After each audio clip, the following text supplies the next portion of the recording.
तुम्ही या गोष्टींसाठी बिल्डरला दिलेले सर्व पैसे पूर्णपणे विथ इंटरेस्ट परत मागू शकता आणि बिल्डर ते तुम्हाला देणं लागतं। मग या गोष्टी कुठल्या?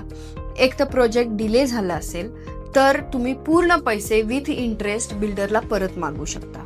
त्याचबरोबर प्रोजेक्ट जर का अबंडन झालं असेल, म्हणजे बिल्डर प्रोजेक्ट अर्धवट सोडून पुढे प्रोजेक्टचं कन्स्ट्रक्शनच करणार नसेल तर, आणि तिसरं म्हणजे जर का ते फायनल प्रोडक्ट, तुमचा फायनल फ्लॅट तो तुमच्या ॲग्रीमेंट प्रमाणे किंवा ब्रोशर प्रमाणे किंवा शो फ्लॅट प्रमाणे जर नसेल तर तुम्ही बिल्डरला पूर्ण पैसे रिफंड मागू शकता आणि बिल्डर ते तुम्हाला विथ इंटरेस्ट परत देणे लागतात। तर तुमच्या बिल्डरला तुम्ही भरलेले पूर्ण पैसे विथ इंटरेस्ट परत देणं बंधनकारक आहे।